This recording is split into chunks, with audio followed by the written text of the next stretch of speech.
In my past life, I noticed my little nephew shaking his head constantly. I kindly suggested my sister-in-law take him to the hospital for a checkup, but she slapped me across the face, accusing me of cursing her child. On New Year's Eve, our great-aunt said the boy showed signs of epilepsy, and only then did my sister-in-law take it seriously after relatives' urging. But she immediately turned around and fed her nephew the superstitious charm water. Later, the boy was indeed diagnosed with epilepsy, and my sister-in-law turned around to blame me for delaying his treatment. When he grew up, that very nephew, egged on by his mother, stabbed me to death. When I opened my eyes again, I'd returned to the day we first discovered his epilepsy. I felt like a boulder was crushing my chest, making it hard to breathe. The moment I opened my eyes, I saw my 8-month-old nephew drooling and chewing on his hand while lying on top of me. "Time to wake Auntie up," my sister-in-law said with a mischievous grin as she stood by the bed. In that instant, an overwhelming wave of hatred surged through me. That little bastard was the one who sent me to meet my maker with a stab in my past life. Perhaps sensing my hostility, my nephew burst into loud wails. Just as the weight lifted from me,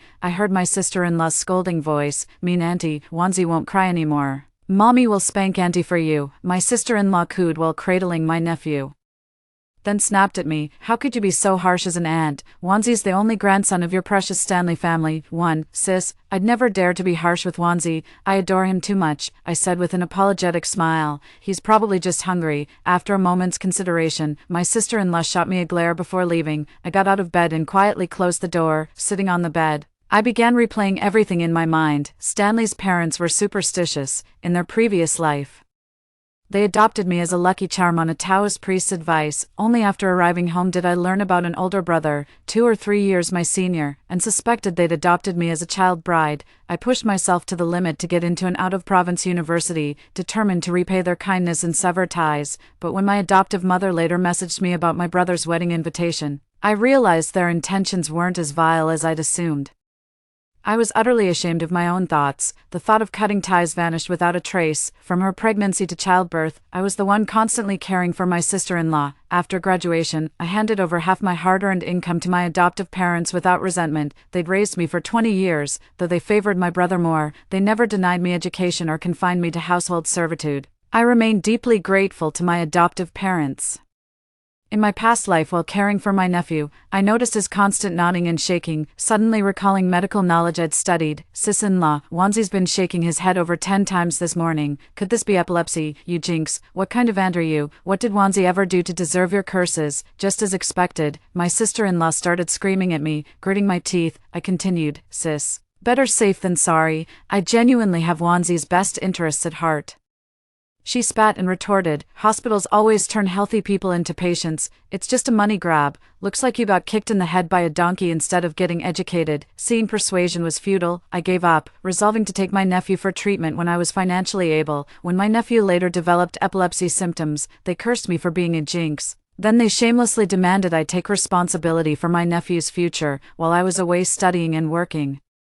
My sister-in-law secretly made my nephew drink ritual water without my knowledge. That ritual water contained high amounts of cinnabar. Only the ignorant would believe it cures all diseases. This later caused mercury poisoning in my nephew, leading to muscle weakness and neurobehavioral abnormalities. I was consumed with guilt. Had I insisted on taking him to the hospital, maybe he wouldn't have been poisoned. I actually believed I was the one responsible for all this. In my past life, I was foolish enough to be swayed by my adoptive parents' persuasion and agreed without thinking. When I discipline my nephew with strictness, his parents conveniently disappear from the parenting scene. Right after I've finished reprimanding him, they swoop in to play the good guys, taking him to KFC, badmouthing me behind my back, and nurturing his resentment toward me. I've spared no effort to provide my nephew with quality education, encouraging him to be upright and kind while loathing evil, and mobilizing all my connections for his medical care. Little did I know I was the very embodiment of evil in his eyes. As my nephew stabbed me with a knife, my adoptive mother actually helped him by covering my mouth. My adoptive mother tearfully apologized, yet her hands gripped me like iron shackles. In my final moments of consciousness, I heard my sister-in-law scolding, "You fool. Why didn't you make her write a will leaving everything to you?" With the last of my strength, I managed to ask why. My sister-in-law's voice dripped with jealousy. "Lucky charm, I'll turn your fortune into a dead fish." During dinner, I watched coldly as my adoptive mother picked out the meat, half going to my brother's bowl, half to my adoptive father. I just couldn't understand. Stanley's family wasn't wealthy, but they certainly weren't struggling to make ends meet. Why does adoptive mother always put on this act? She kept saying to divide the dishes between sister-in-law and me. while she just dipped steamed buns in the leftover meat broth. Everyone knows meat prices drop before New Year's. We could easily afford a full meat feast with our family's finances. It took me forever to realize she's putting on a show for me. Once I stepped back as an outsider, all these previously unnoticed schemes suddenly became glaringly obvious. My adoptive mother glanced at me as she spoke. I smirked inwardly, plotting their gruesome demise while outwardly offering my adoptive mother some comforting words. This was a common occurrence in my past life. Each time it happened, I'd silently vowed to earn more money to support my adoptive mother properly, so I was just their cash cow all along. No wonder even my usually difficult sister-in-law stayed quiet. They must have planned this together. The realization made me smirk. My sister-in-law asked suspiciously, "What's so funny, I took a couple bites of plain rice and said, "It's nothing, just remembered a joke." After the meal, I went to wash dishes while my foster mother watched my nephew play with toys. My sister-in-law sat on the couch scrolling through her phone, while my foster father and brother exchanged a glance before simultaneously stepping outside. As soon as I finished washing dishes, my foster mother urged, "Zoe, come watch the kid right now." I wiped my hands casually on my clothes before stepping out to take my nephew. Watching my nephew, I shook my head intermittently, a cold glint flashing in my eyes. Regarding my nephew's epilepsy, I've decided to adopt a wait-and-see approach. That little monster who killed me without hesitation in my past life deserves no mercy from me. While idling, I suddenly remembered my sister-in-law's last words about having a coy's luck. What exactly did she mean by that? I recalled my adoptive parents took me in to change their fortune. Could there really be such an effect, or is this just superstitious nonsense? Memories of my past life came flooding back to me. My gambling addict adoptive father saw fewer debt collectors knocking after my arrival, while my once ill-fated adoptive mother became the envy of everyone who saw her newfound good fortune. Personally speaking, I don't feel particularly lucky. I decided to test my luck, so I made an excuse to leave my nephew with his foster mother and went downstairs, steadying myself as I looked at the lottery shop across the street. I went in and bought a scratch card. I handed the freshly scratched ticket to the shopkeeper, who let out an impressed whoa and remarked on my good luck before promptly transferring the winnings to me. Staring at the WeChat notification for the 1,000 yuan transfer, I felt like I'd stepped into another lifetime. What just happened? In my past life, I'd bought scratch-offs too, but every single one turned out to be a dud. After that, I'd sworn off anything to do with prize draws. I'm certain they didn't tamper with me. So why couldn't I win in my past life but can now? The only difference seems to be my attitude toward this family. In my previous life, I was grateful and always thought about repaying them. This time, I've come to my senses and plotted to wipe out this entire family. I hesitated for a moment before leaving the lottery shop and ended up buying a few double color ball tickets. On my way upstairs, I ran into my adoptive father and brother heading home, both puffing on cigarettes as they called out to me from behind. "Zoe, where have you been?" I smiled. "Just bought some scratch-offs at the lottery shop," my coworker won, "so I thought I'd try my luck too. There's no hiding this, better to just come clean." Their faces relaxed before turning dismissive. "Zoe," they scoffed, "with your luck, you're just throwing money away." Clutching the lottery ticket over my pounding heart, I feigned discomfort and hurried upstairs. On Lunar New Year's Eve, my foster mother yanked me out of bed at dawn. "Zoe, go trim that bunch of chives. Zoe, go slice the meat." My foster mother fished for the vermicelli that had been soaking since yesterday while bossing me around. I rolled my eyes inwardly. She'd been fussing over that handful of noodles forever without actually retrieving them, probably just washing her hands in the bowl a dozen times by now. Soon aunts and uncles arrived in succession, the adoptive mother and sister-in-law, cradling the little nephew, accepted gifts from relatives while discreetly pocketing the red envelopes elders had tucked into the child's hands. The two women subtly competed over those red packets, each trying to outpace the other in swiftness. Noticing me bustling in the kitchen, Auntie remarked approvingly, "Zoe's really getting the hang of managing a household." The sister-in-law immediately bristled. "Oh her, all she's good for is chopping veggies and cooking." Jiggling the nephew in her arms, she added, "This old Stanley family will all belong to our little dumpling someday, won't it?" My adoptive father and brother ushered the guests to take their seats quickly, too. My adoptive mother urged me to hurry up and bring out the last soup. After finishing up, everyone gathered around the small dining table. When I appeared, my adoptive father awkwardly said, "Zoe, you see," shaking my head cheerfully in anticipation of what was to come. I obediently offered to eat in the kitchen instead. Auntie said, "Zoe is such a sweetheart. Gavin, you've raised a wonderful daughter." Everyone chimed in agreement, though sister-in-law's expression turned sour. A relative teased the little nephew during dinner. "Hey dumpling, is Stanley your daddy?" The toddler giggled adorably at being teased, then shook his head. Seeing the reaction, the aunt got carried away and teased, "Will you make big bucks to buy your dad a mansion someday?" The toddler kept drooling while shaking his head. The atmosphere turned awkward, prompting the surrounding relatives to scatter, some cracking melon seeds, others making small talk. Only my sister-in-law and brother had their faces darken. After cleaning up the dinner mess, my sister-in-law brought over a plate of celery. One glance told me these were just the leftover scraps after someone had picked out all the beef. The leaves were haphazardly scattered from being rummaged through. With a condescending tone, my sister-in-law said, "Eat up, Zoe." Whenever she's in a bad mood, she takes it out on me, as if my misfortune fuels her sense of superiority. I took the plate and set it aside. My slightly tipsy uncle, leaning against the kitchen doorway, chuckled and said, "Girls who eat more celery become more diligent, makes them better marriage material." My sister-in-law chimed in, "That's right, Zoe, a diligent girl always wins her husband's favor in his family." I smiled sweetly. "You have it, sis.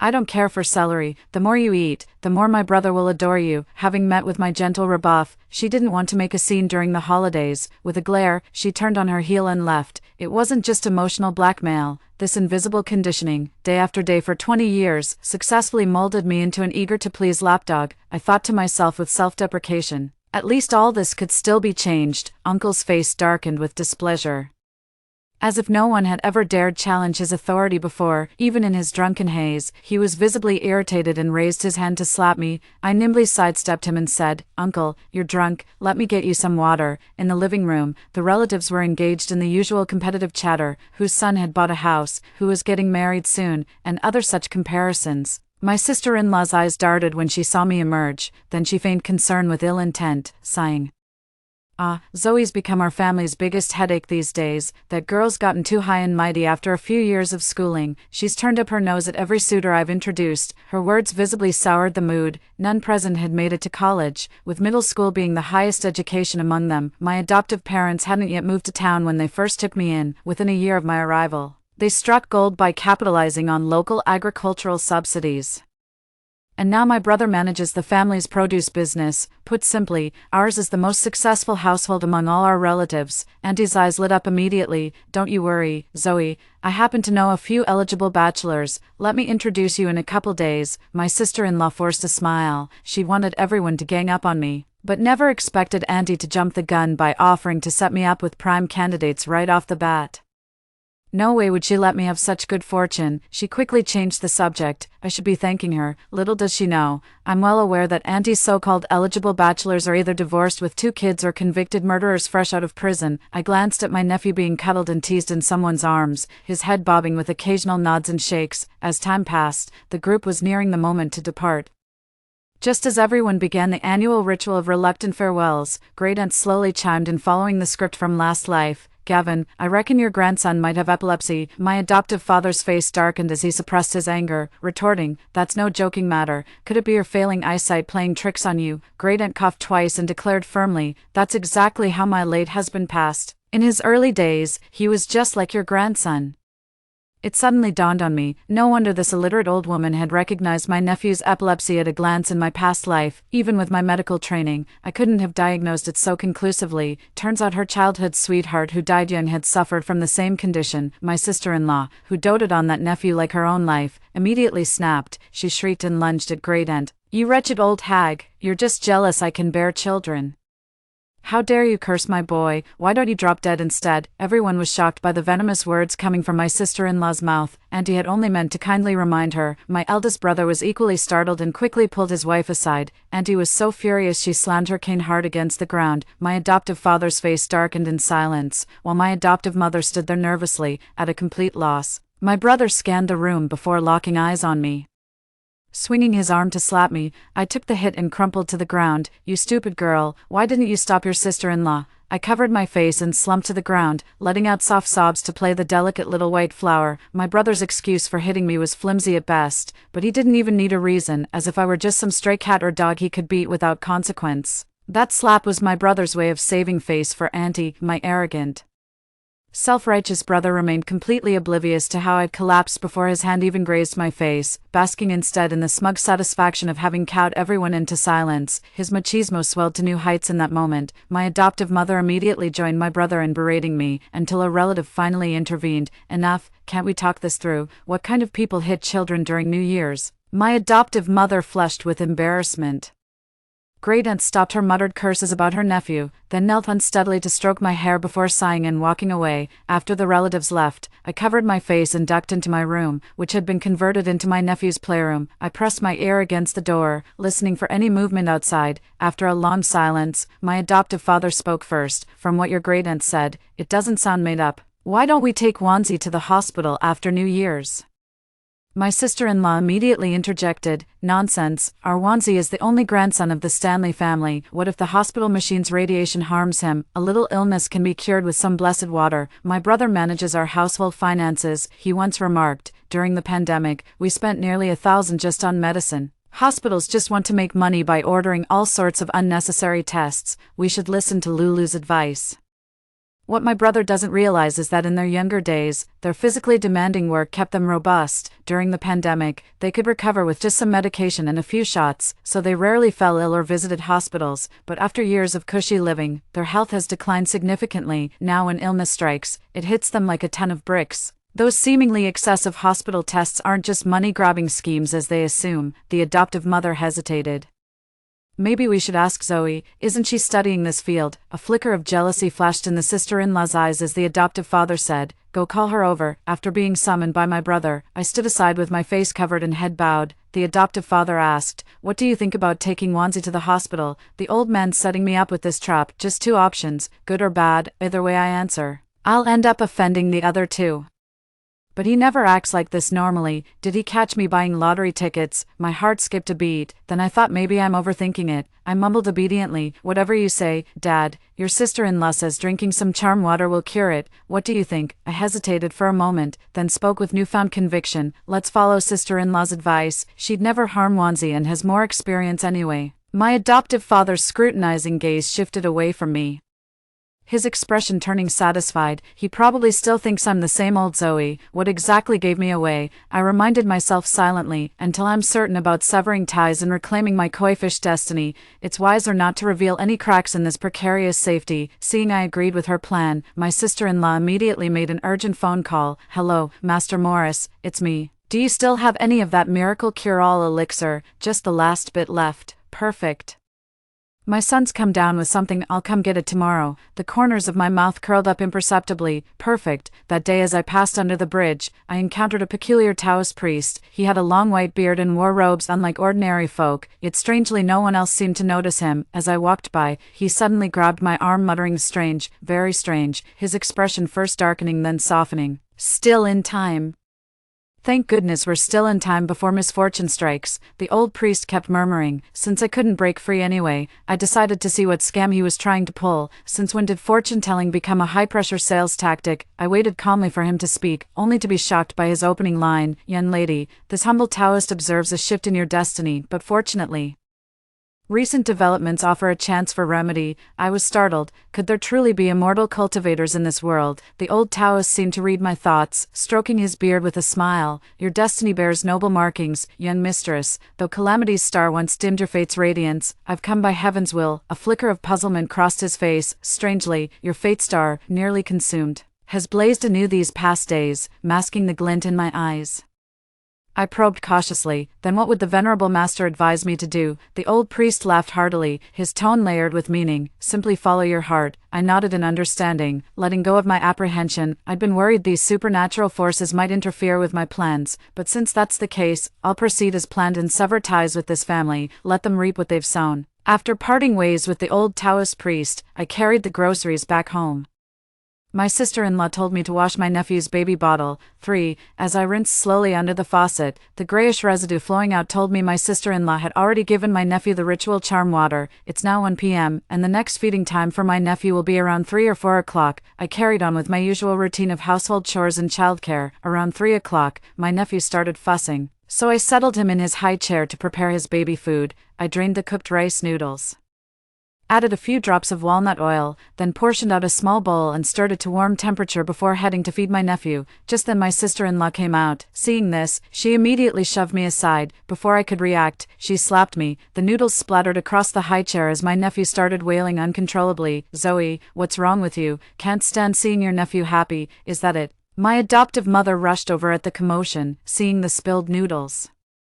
She assumed my sister-in-law was scolding me for feeding the boy improperly and chimed in, "Honestly, Zoe, how hard is it to feed Wanzi? I don't even know what to say about you." I clutched the silicone spoon, covering my face and mumbling in timid silence. Before she could finish, my sister-in-law exploded. "How could you be so vicious, Zoe? Do you have any idea how hard it was to get this blessed water?" She finally hurled a threat. "If you dare interrupt Wanzi's purification ritual, you'll regret it." The mention of feeding my nephew holy water left my adoptive mother speechless. She was utterly dumbfounded by the absurdity. "Lena, dear, how can little Wanzi possibly grow without eating anything?" she pleaded with genuine concern. My brother emerged, rubbing his eyes, clearly woken by the commotion, and snapped impatiently, "Mom, give it a rest already. Lena would never harm her own child. Why don't you go join your square dancing group instead of making trouble here?" Seeing my brother take her side, sister-in-law Lena immediately grew more confident. The adoptive mother, betrayed by her own son, looked at me helplessly, hoping I'd join in persuading him. I sneered, "Now they remember me," but forcing out a few tears, I insisted, "Sis, I swear I'd never harm Wanzi, but a child this young can't possibly go without food." Hearing about withholding food from Wanzi, my brother finally took it seriously. "Lena, what's going on?" he demanded. A flicker of guilt crossed my sister-in-law's face, but she doubled down. "Master Morris said one day of blessed talisman water will cleanse Wanzi's bad energy and cure her." I'm speechless. I bet she didn't even tell that so-called immortal how old our nephew is. Even if my sister-in-law doesn't know the talisman water contains toxic mercury from cinnabar, how could my brother not know? To my utter astonishment, instead of scolding her, my brother actually nodded in agreement with my sister-in-law's nonsense. "I drank talisman water as a child too when I was sick. Skipping one meal won't hurt him. Don't worry, Mom." My adoptive mother hesitated to speak. "Since Wanzi was born, she and I have handled everything for him, big and small. My brother knows nothing about his own son's dietary needs. No wonder he could spout such brainless nonsense." "Then, could sister-in-law give me the charm? I'll prepare it for nephew," I said meekly. My sister-in-law shot me a triumphant look while clutching her son, then whisked him protectively to her room, throwing over her shoulder, "Zoe, don't even think about touching your nephew's sacred charm. I'll take care of my own son. Who knows what ulterior motives you have with all this sudden helpfulness? It's laughable. If she truly cared about her nephew, she wouldn't dump him on me every single day without lifting a finger. But since she won't let me handle the kid, I'm more than happy to stay out of it." The little one cried nonstop that night and only quieted down after his first feeding the next morning. My sister-in-law shoved the baby at me at dawn, her face drawn with exhaustion and irritation. The child had been crying almost all night and was now visibly exhausted, with flushed cheeks and dried tear streaks crusted around the eyes. While deftly feeding my nephew, I used a corner of a damp tissue to wipe his face.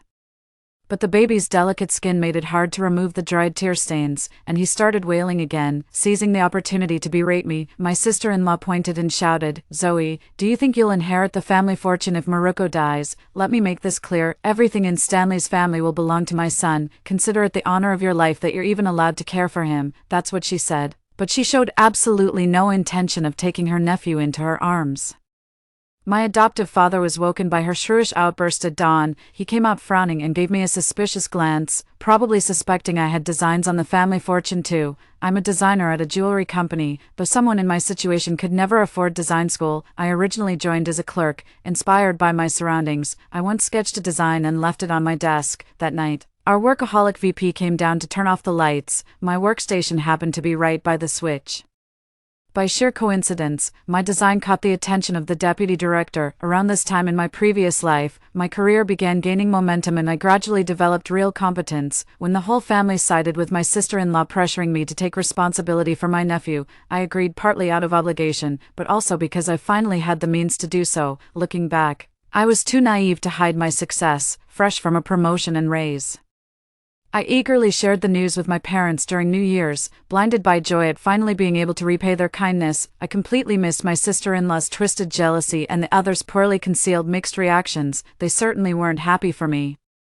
I must have been blind in my past life to have missed all the signs. Before I returned this time, everything followed its original course. My design caught the VP's eye, was proposed as next season's flagship jewelry at the next day's meeting, and I rose from an obscure clerk to a jewelry designer. It was sheer luck that the VP happened to come by to turn off the lights. Had it been a supervisor or such, I doubt the design would have been credited to me, since my rebirth. I've leveraged my foreknowledge to create the works that later made me famous, then traded a futuristic technique for company shares. Honestly, Stanley's family's petty schemes don't even register on my radar now, but mark my words, they'll vomit up every single penny they've taken from me. The entire day after feeding, the family kept covert and overt watch over their nephew. As night fell, my sister-in-law strutted like a victorious rooster, boasting proudly, "See, I told you, Morris, the divine's gifts are things countless people beg for in vain. Look at Wanzi today, barely any head shaking. What does that mean? That old widow claimed Wanzi had epilepsy, but it's clearly cured now. Oh, if only that bitter old widow knew her third son, dead from epilepsy ages ago, could have been healed with just one divine talisman. Can you imagine her regret?" sister-in-law crowed triumphantly. The superstitious Stanley family watched Wanzi's steady head with visible satisfaction. "Lena's right. This was money well spent. Beats hospital treatment any day. Remember my minor cold, for drips did nothing, but one sip of Ma's holy talisman water fixed me right up." Little did they know, the nephew wasn't cured at all. He was simply too weak from starvation to even shake his head. Only the foster mother hesitated to speak, but refrained from dampening the cheerful atmosphere. What she didn't realize was that without our intervention, the sister-in-law would increasingly resort to feeding the nephew magic water charms for every minor ailment. At first, his immune system could still fight it off. The toxins accumulated in my nephew's body until it could bear no more, breaking him down completely. His grandmother, who knew something was wrong yet stayed silent, was the perpetrator. His mother, blindly trusting folk remedies, was the perpetrator. But worst of all were his father and grandfather, those aloof spectators who only emerged to blame everyone after the damage was done, and I, the aunt who exhausted herself caring for his health and education, became the only true victim in this tragedy. After he grew up, my nephew spent most of his time with me. I called in favors and owed debts to secure him better educational opportunities. Whenever he showed the slightest interest in piano or art, I'd spare no expense hiring tutors to teach him at home, always mindful of his fragile self-esteem. The chronic cinnabar poisoning left him with muscle weakness. He'd drool uncontrollably, needed assistance climbing stairs, and suffered frequent emotional outbursts. Years of privileged living had lent an air of aristocratic refinement to his otherwise unremarkable features inherited from his parents. The condition caused occasional facial numbness, making him even more reserved. His perpetual frosty demeanor and social withdrawal, originally stemming from insecurity, were skillfully rebranded as an unattainable elegance, earning him somewhat of a reputation. I painstakingly laid the groundwork solely to remove obstacles for his future career and marriage prospects, yet under his mother's influence, my nephew came to believe I was the root cause of all his misfortunes. His initial politeness gradually morphed into entitlement and condescension. The irony. I actually felt glad, mistaking his behavior for finally warming up to me. After my nephew grew more sensible, I suggested having his mother move in with us out of pity. She barely saw him each year, but he refused, saying she'd already burdened me enough and shouldn't trouble me further. Deeply moved, I became even more devoted to him. Little did I know they'd conspired to exploit familial bonds, grooming him as the rightful heir to my estate. I recalled how in my past life, my nephew suddenly lost control and stabbed me to death while my sister-in-law kept screaming about my will. Back then, I had decided to donate my entire estate after death to help more girls. They needed the money far more than my nephew's family. That's why I drafted my will early. When my nephew made those remarks, I hesitated about adding his name to the will. Not long after the stabbing happened, the will clearly stated all assets would be donated. They probably didn't get a single penny in the end, ended up with nothing but wasted effort. I curled the corner of my lips. My sister-in-law spotted it immediately and shrieked, "Zoe, what are you smirking at? You actually enjoy seeing your nephew suffer, don't you?" My adoptive parents glared at me with disgust and snapped, "Zoe, that's utterly unacceptable. Apologize to your sister-in-law right now." A glint of greed flashed in my sister-in-law's eyes as she said arrogantly, "Zoe, I won't demand an apology, just buy me an apartment in the provincial capital, and we'll call it even." I nearly laughed in disbelief. What an idiot. If she wanted me to buy property, she could have at least used my brother or nephew as an excuse. My adoptive mother shot her a disapproving glare. To her, this woman was an outsider while I was family. Why should I buy a house for her? At the very least, it should be for my brother. My adoptive father rolled his eyes tactfully and diffused the tension. "Zoe, you see how cramped this place is. Why don't you buy a new place so your brother and his wife can move out?" The adoptive mother hastily added, terrified her grandson might miss out. "Put the property under Wanzi's name." With tears welling up, I said, "Mom, Dad, sis-in-law, it's not that I don't want to buy it for you, but with my $3,500 monthly salary, half of which already goes to supporting you, how could I possibly afford it?" Guilt flashed across the adoptive parents' faces upon hearing this. My sister-in-law dismissed it casually. Just take out a loan. My adoptive parents seemed tempted, and when my brother overheard us discussing the property purchase, he jumped in with dollar signs in his eyes. He subtly nudged them, and soon they were all pressuring me to take out a loan for my nephew's house. I pretended to hesitate before finally relenting with apparent reluctance. They exchanged glances, faces lit up with glee. I smirked inwardly. Let them have their house, if they can handle what's coming. The company VP called me, and I casually tapped to put it on speakerphone. Boss, what? That interest-free loan thing? Why are you telling me this? Seriously? My coworkers pretended to focus on their work while practically staring daggers at me. It's legit, straight from corporate. I've got high hopes for you, Zoe. Think this opportunity over carefully. Clutching the receiver, I headed for the balcony when my sister-in-law lunged forward and snatched the phone from my hand. Before I could react, she'd already agreed to it on my behalf. As the call ended, I feigned anger but remained my usual pushover self, eventually dropping the subject after their relentless persuasion. My adoptive father, sharp enough to have built his business by catching early trends, asked, Zoe, who exactly is this boss of yours? Is that loan deal even legit? I clasped my hands and replied, our branch president shares the same surname with the headquarters chairman. With meaningful emphasis, I continued, after 5 years with the company, I think the boss has taken a liking to me. He called me with what sounded like undisclosed insider information. A bashful, girlish flush spread across my face. My sister-in-law's face contorted as her nails suddenly dug into my flesh. What are you doing? I yelped in pain. She hastily released my hand and tried to compose herself, but the transition was as graceless as a car swerving back into lane after an ill-advised overtake. Nothing but sheer awkwardness. My adoptive father shot a disdainful glance at this foolish daughter-in-law. She couldn't comprehend how much influence I, as a daughter of Stanley's family, could bring by marrying the CEO of a jewelry empire, high society, luxury cars, beautiful women, while my adoptive father burned with ambition. My adoptive mother had mixed feelings. There might be some maternal love there. She wanted me to prosper, but not too much. Yet she still joined my father in probing me for information. He wore a pleasant smile, while her tone turned noticeably sharp. I pretended not to hear and answered honestly, I only met HL recently. He admires my talents and has been very kind to me. My sister-in-law sneered sarcastically. What talents could you possibly have?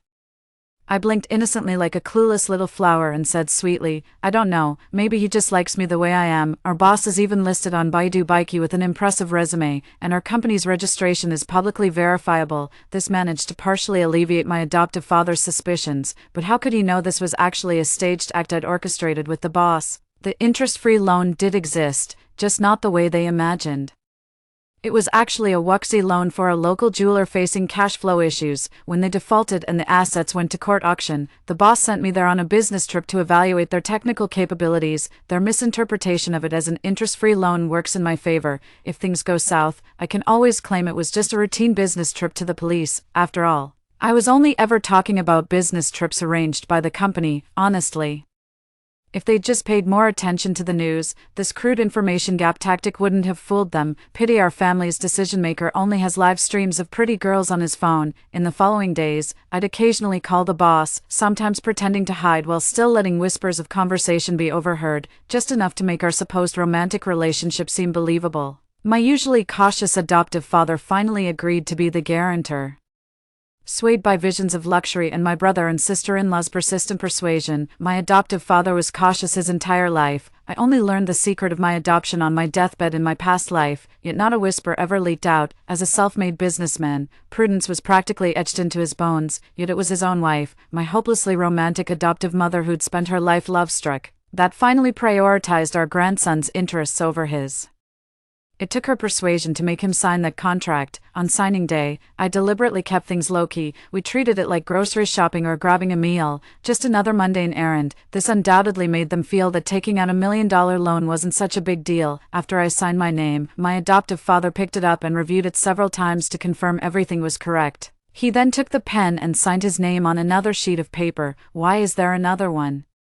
My adoptive father asked in confusion. The pen hovered frozen in hesitation. My heart leaped into my throat, terrified he might spot the flaw, yet under the insistent prodding of his allies, his son and daughter-in-law, the signature was reluctantly scrawled. The black-suited man remained stone-faced as he filed the documents away. His parting glance carried unspoken weight. I averted my gaze from him to the phone. Wow, the money came through this fast.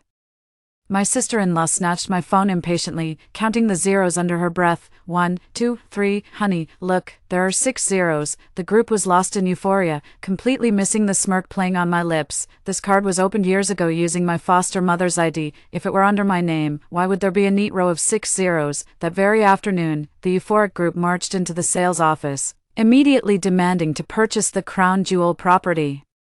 The sales agent greeted them with a polite smile. "I'm sorry, sir, our premium units start at 10 million, for a 1 million budget. Perhaps you'd like to consider these options." She gestured toward the display models in the northwest corner. The group's expressions darkened. My brother, stunned by the perceived slight with adolescent pride, flushed crimson and dragged me to a corner. "Zoe, can you still get that loan?" he blurted out impatiently, his eyes burning with manic intensity.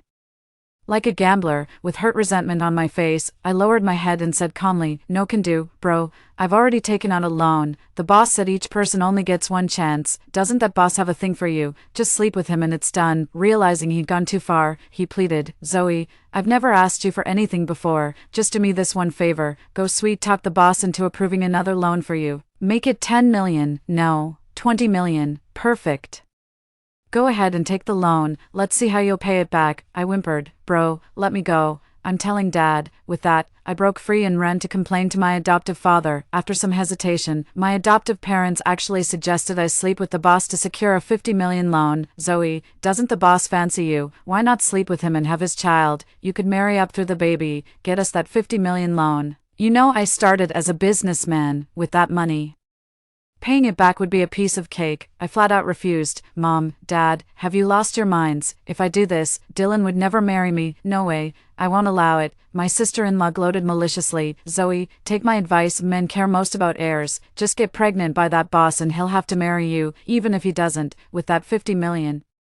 You could still settle down with some nice, simple guy." I'd grown accustomed to my sister-in-law's jealousy. While she preached that a woman's virtue lies in her lack of talent and married my brother young to bear his son, she couldn't hide her envy that I'd graduated college, built a career, and now caught the eye of a higher-class man, jealous of my golden lack, jealous that I stood on my own 2 feet. This jealousy will eventually turn into a dagger pointed at her own heart.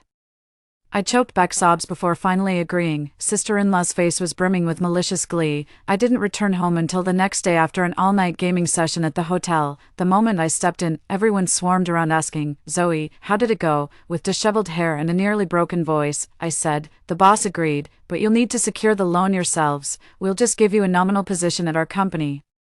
My adoptive parents immediately understood this was the best outcome we could hope for, even if I pleaded further. They then shooed me off to cook while they huddled together to discuss. I stirred the moldy rice into the pot to boil. In the end, they all agreed to take out loans. I kept silent, watching them dig their own graves. Just then, my nephew started throwing another tantrum. I picked him up with concern and said, "Sis-in-law, I think nephew might be running a fever."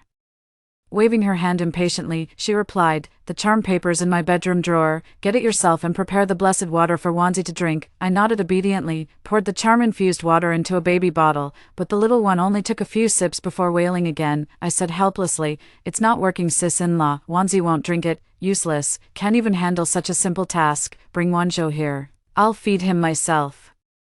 I watched as my sister-in-law impatiently shoved the pacifier into the sobbing toddler's mouth, pushing it so deep it nearly reached his throat. With practiced nonchalance, I adjusted my button, the one concealing the micro camera, for, my adoptive mother said with concern, "Lena, this isn't the right way to feed a child, obsessed with the 50 million. My sister-in-law shoved the baby into the foster mother's arms for feeding without hesitation. The foster mother coaxed the child gently to drink the charm-laced water. I'd expected her to breastfeed the baby, yet she fed him poison under the guise of love, perhaps from hunger. The baby drank the charm water obediently. As soon as my nephew fell asleep, the whole family couldn't wait for me to summon the guy who signed the contract last time. I went with the flow and followed procedure to the letter. The man in the black suit gave us a puzzled look. As if wondering how these people could still smile while drowning in massive debt. The funds were then transferred. They swaggered into the sales office, demanding the crown jewel penthouse again. The salesgirl remained unflustered by their insults, even flashing a hint of delight as she respectfully guided them through signing and payment. "Cash payment," declared the adoptive father triumphantly. The sales staff's eyes gleamed at the sight of this cash cow. Later.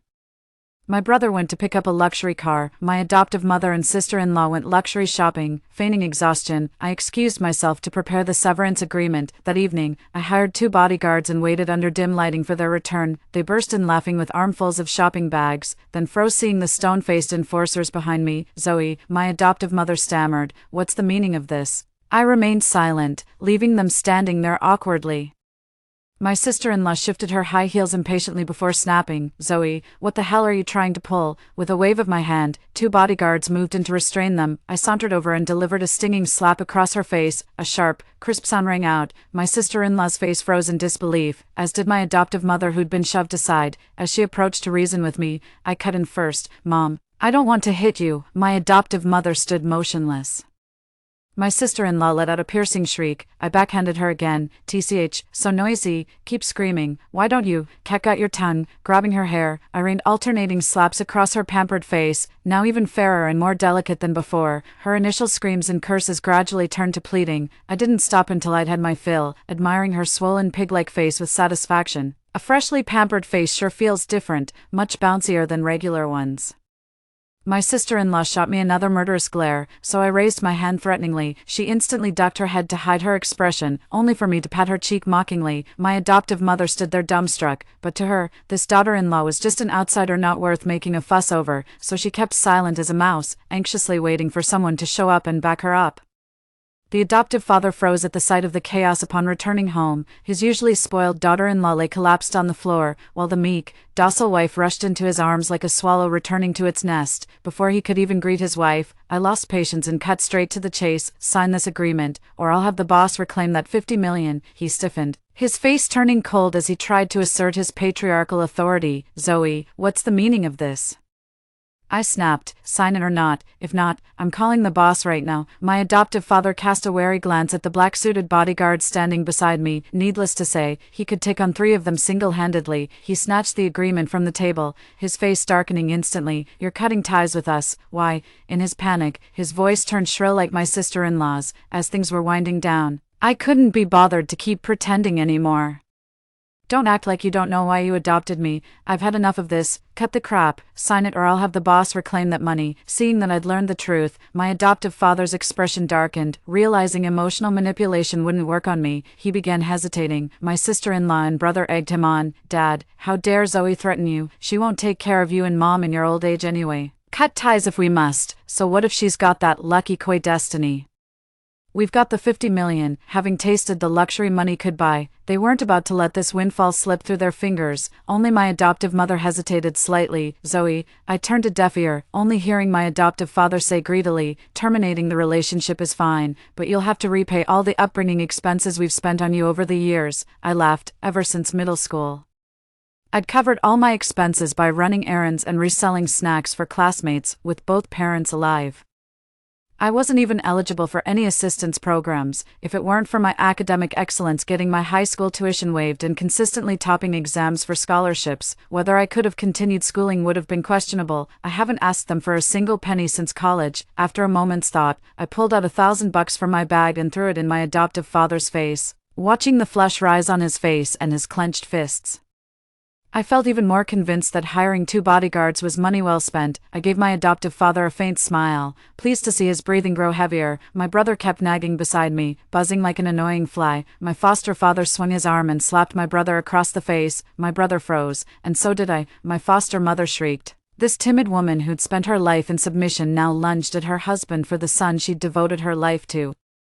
The adoptive father froze for a split second mid-beating, then yanked the adoptive mother down and shoved her violently to the ground. Still seething, he slapped her face repeatedly with brutal force. "Mom, you're really something, always provoking Dad like this," my brother grumbled, his hand covering his stinging cheek. At these words, the struggling adoptive mother went limp, surrendering to his rage. After a long silence, muffled sobs finally broke the stillness. The adoptive father, feeling his authority threatened, kicked her again and spat. "What the hell are you crying for? One more whimper and I'll beat you dead." I watched the farce unfold with cold detachment, tapping the table. "Had enough fun. Sign here if there are no issues." My adoptive father gave me a vicious grin as he snatched the pen, pressing down hard enough to nearly tear the paper. I examined the document, verified its contents, then folded and pocketed it. At that moment, I felt something inside me snap. Nodding in satisfaction, I said with mock compassion, "You'd better take your nephew to the hospital later. With all this commotion and he's not even crying, the fever must have fried his brains." My sister-in-law glared at me with pure venom. I flashed her a vicious grin. "Zoe, what are you doing?" Before leaving, he slapped her several more times before finally stopping. The internet was flooded with smear campaigns against me. Headlines like Minghuang Company employee Zoe abandons parents after getting rich, shocking filial betrayal, Zoe owes loan sharks, Zoe slept her way to the top. My coworkers suddenly started giving me strange looks, people claiming to be my relatives, neighbors, or classmates kept popping up everywhere. The colleagues who never got along with me huddled in the break room, whispering, "Do you think Zoe, is it really true? Ugh."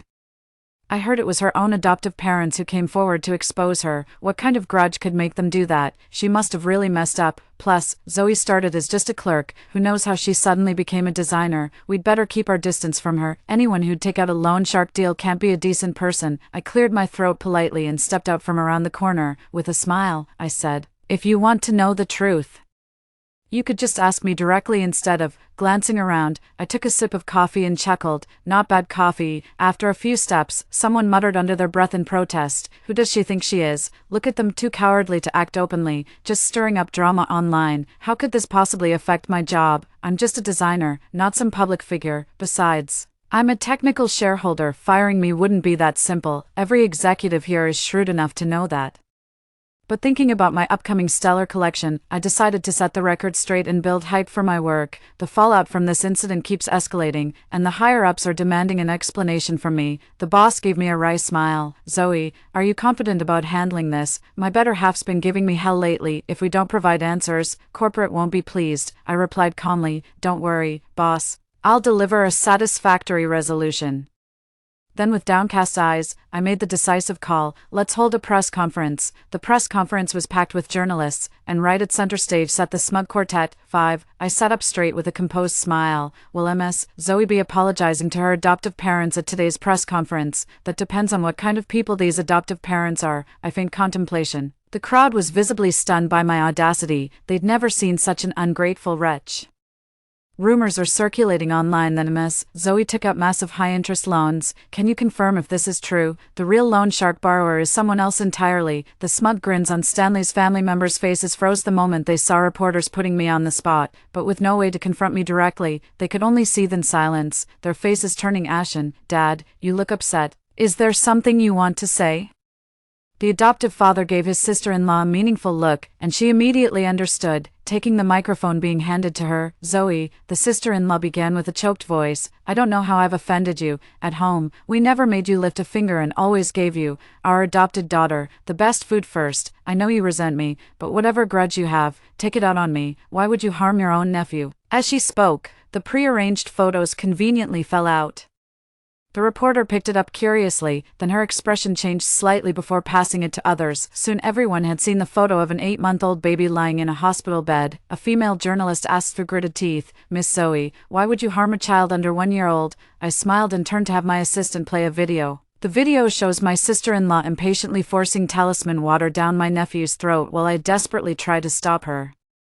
The room fell silent for a moment as camera flashes erupted, not aimed at me, but at Stanley's family whose faces had turned ghostly pale. "We've been played like pawns." That single thought echoed through everyone's mind, but this is a society governed by law. They couldn't take direct action. Instead, the crowd encircled Stanley's family, all eyes burning into me, willing me to give voice to their outrage. With a triumphant smile, I said, "Enjoying that 50 million loan shark money."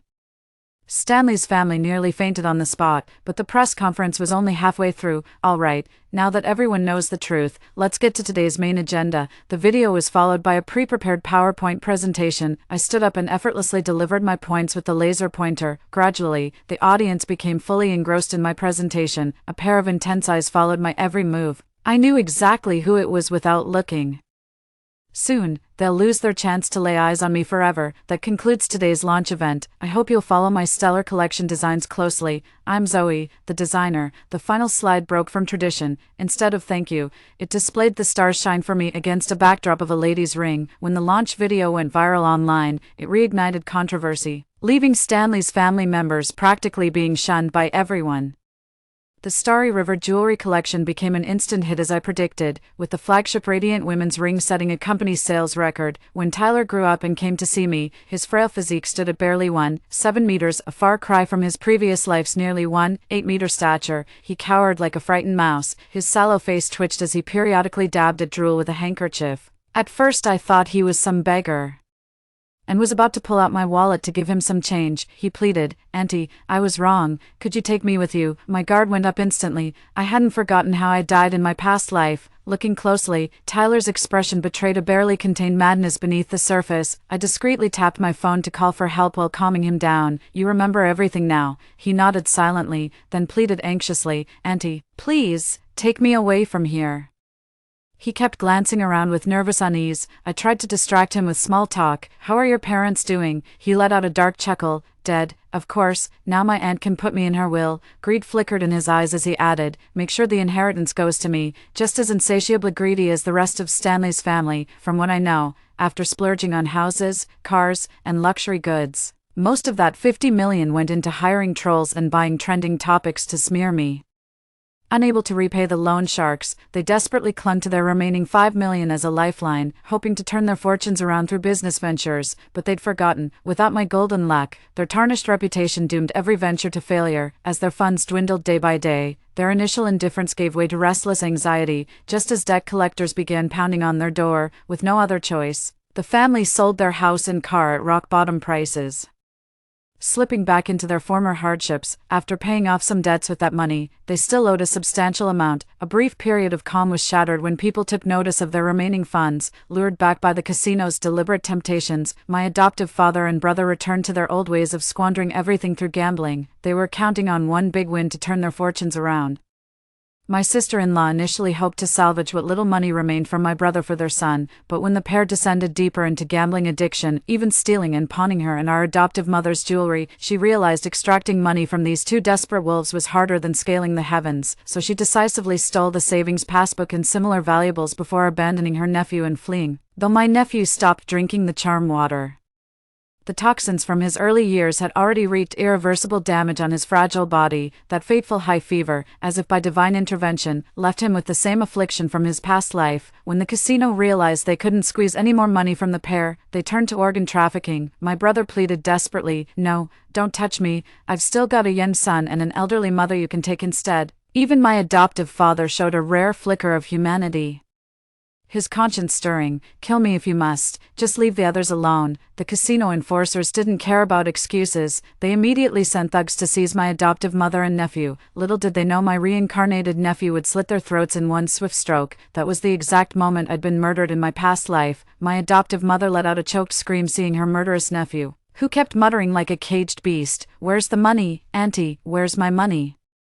My adoptive mother didn't dare make a move, but she pointed out my workplace to my nephew. "Your aunt's living the high life now. She's abandoned us completely. It's all her fault, all her fault." The adoptive mother muttered these deranged words with such conviction she almost believed them herself. I noticed the bloodstain on my nephew's shirt hem. The wail of police sirens was already audible in the distance. Feeling somewhat reassured, I enunciated each word deliberately. "In your dreams."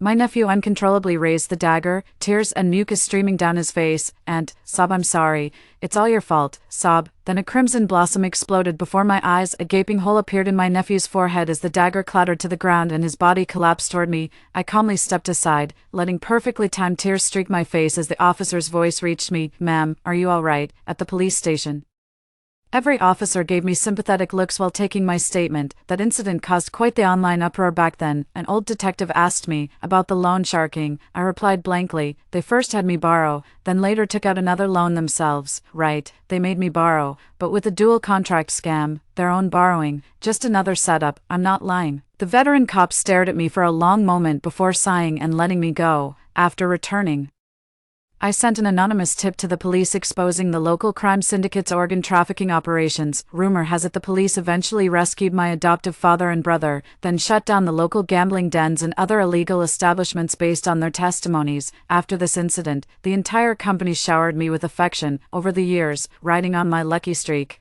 I've smoothly climbed to upper management. Yet many greenhorn juniors still cautiously comfort me in their own ways. Smiling at the 50 million lottery deposit in my bank account, I contacted relevant organizations and donated every cent. During the interview, the journalist praised me as a lotus blooming from muddy waters. They marveled at my generosity too, how an ordinary person could donate 50 million without batting an eye. This video has gone viral. The jewelry I designed has seen another sales boost. I wonder if those inmates would regret their actions seeing this. Soon enough, sister-in-law will be reunited with her family. Luck is one thing, but what truly matters is the human heart. Story 2. My sister and I are twin beastkin. When forming packs with humans, my sister claimed the jade-faced monastic prince, leaving me with the vicious young master. Little did we know the ascetic cared neither for power nor women. Yet that ruthless young lord spent fortunes to make me a superstar, bathing me in glory. Consumed by hatred, my sister murdered me, only for us to return to the day we chose our masters. This time, she hastily picked the young master whose cruelty was written all over his face. Little did she know, the face mirrors the soul. How could a vicious, brutal master ever cherish or treat his beastfolk with kindness? 1. My younger sister has always been delicate. Staying with the monk for recuperation would suit her best. As for me, I'll naturally follow the young master. He's the only one who truly commands my devotion. Watching my sister blatantly flirt with Ryder, her cheeks flushed, without even a glance at Quinn, her former favorite, that's when I knew we'd both been reborn together. Nonsense. Our mother frowned disapprovingly. Her gaze softened as she looked at my sister. Child, I know you want to care for your younger sister, but choosing a life-bonded partner is a serious matter. How could you make such a decision on your own? Then mother turned to me, her smile fading. Since your sister shows you such kindness, you ought to be more sensible. I lowered my eyes. Had I not been given this second chance, would Juno ever have treated me with such care? Mother's reaction spoke volumes, knowing Ryder's fearsome reputation. She couldn't bear to see my sister bound to him, so she expected me to be the sensible one. But mother, if you couldn't sacrifice her, why was I expendable? Recalling my blind obedience to mother, Juno dashed straight to Ryder and clung to his arm coquettishly. Will you be my master? I fell for you at first sight. I want no one but you. Lifting my gaze without a flicker of emotion, Ryder's lips curled into an amused smirk, neither agreeing nor refusing, but I knew that smile, the way he looked at prey, reveling in toying with people like puppets on strings. Juno caught my gaze and shot me a glare, inadvertently drawing Ryder's attention straight to me. I quickly feigned ignorance, staring down at my own feet. After a long pause, a lazy male voice finally drawled with amusement, "Call me master." With a sickly sweet master, Ryder burst into laughter, pulling Juno in for a kiss without a care for the onlookers. Seeing my mother's awkward expression, I felt a slight relief. It's done. Juno skipped over cheerfully and whispered in my ear, "Little sister, I'll gladly take your top celebrity and man for myself. No one would ever choose Ryder over Quinn, too, unless she's a complete fool." Quinn possessed an androgynous beauty, with flowing silver hair cascading over shoulders, a truly mesmerizing sight. His legendary good temper was well known. Rumor had it no one had ever seen him angry. After all, this was a lifetime contract. Compared to the brutal and tyrannical Ryder, Quinn was undoubtedly the superior choice for a bond master. The only pity is that Juno's impulsive nature, her thirst for quick success and lust for power defined her character. Though utterly captivated by Quinn's breathtaking beauty, it could never satiate the greed in her heart. Quinn's brilliant mind only confirmed their fundamental incompatibility, sealing the fate of their relationship before it began. Thus Juno gained absolutely nothing from Quinn. Her relentless self-sabotage led to complete disgrace, making her the laughingstock of the orc community. Yet the younger sister she always looked down on, me, rose to become the entertainment industry's top star. Not only do I have luxury cars and jewels galore, but Ryder's also my devoted protector, spoiling me rotten, the envy of the entire internet. Now I'm the role model every orc aspires to emulate. With such a cruel contrast, how could Juno not hate? The mere thought that our fates diverged from the day we chose our masters, one ascending to heaven, the other condemned to hell, drove her to utter despair, bordering on madness. It wasn't until I returned home for my mother's birthday that she seized her chance to drug and murder me. If only she had understood, there's no such thing as a free lunch. Behind every glamorous facade lies untold hardship. A brutal contractor like Ryder, accustomed to reckless tyranny, would never spare a thought for an orc's well-being.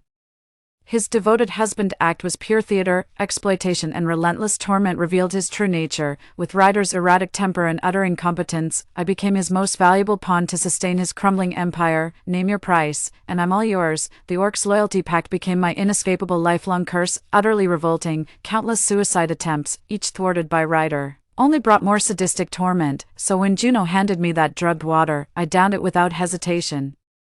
Perhaps I should thank her for ending the nightmare I couldn't escape. I owe her my gratitude too. In this lifetime, she chose to take my fate upon herself. Quinn and I returned to Ryder's family. 3. His courtyard was elegantly simple, as quiet as poetry, a tranquil haven untouched by the clamor of the world. Standing in the courtyard, tears welled up in my eyes, unable to believe it was real. Quinn seemed flustered, pressing his lips together before murmuring apologetically, "You deserve better than being bound to me." In that instant, I understood what he meant. My mother leads the Orc Alliance while Ryder's family heads the Human Alliance. The pact between our sisters and Ryder's household holds the key to peaceful coexistence between all orcs and humans. That's why even after he took monastic vows, he was bound to form a marital covenant with me, condemning me to spend my remaining years tethered to an unresponsive partner, a life sentence with no reprieve.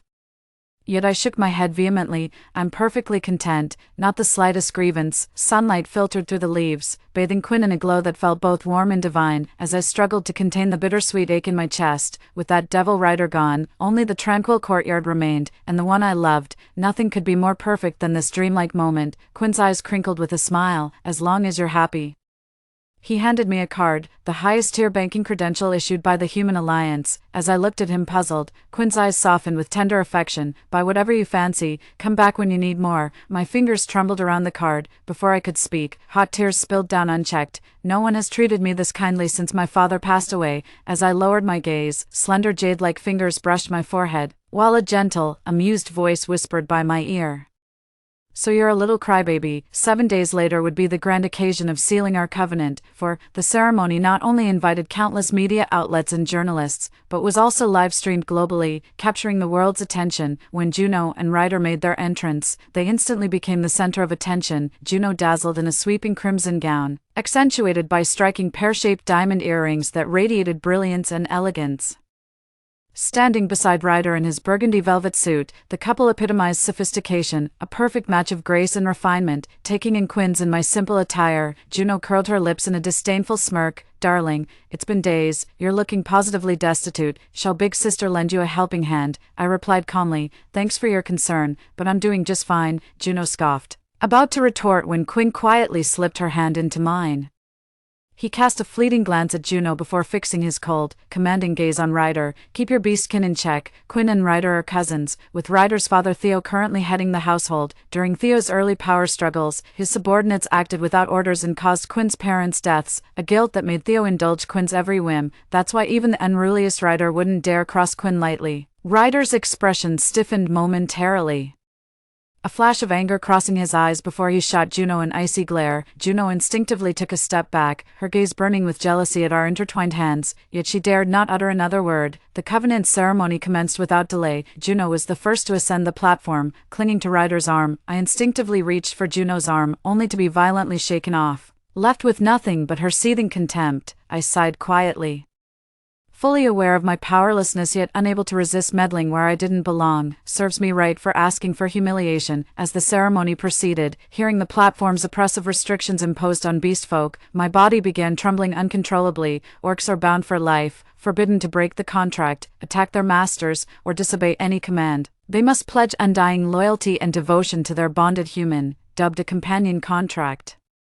It's nothing more than a master-slave agreement. Even when humans permit orcs into their society, they insist on maintaining absolute control. For orcs, such a contract means staking their entire existence on the fragile hope of their master's genuine affection. Winning the gamble brings joy to all, but what if we lose? The mere thought of my past life makes my heart burn as if scalded in boiling oil. A living hell worse than death itself. Sensing my distress, Quinn gave my hand a reassuring squeeze and whispered, "Don't be afraid, I've got you." When Quinn and I took the stage, 5, as the officiant finished reciting all the covenant clauses, they turned to Quinn and asked, "Do you take this orc clove as your lawfully wedded partner?" I stared at Quinn, feeling like I was in a dream. His thin lips parted as he declared with absolute conviction, "I do not." Those 4 words sent the entire room into an uproar.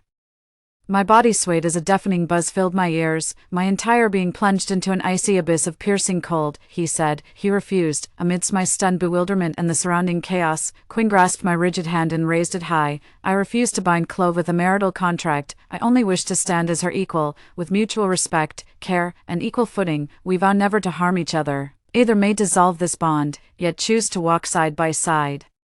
The words left the entire hall in stunned silence. My eyes widened in disbelief. What did he say? He wants to form an equal contract with me. The concept of equal contracts was jointly proposed by a human female scientist and her orc lover. It immediately gained overwhelming support from orcs and fierce opposition from humans upon proposal. After all, it benefits the orcs while constituting absolute defiance against human contractors' dominance and authority amidst the heated dispute.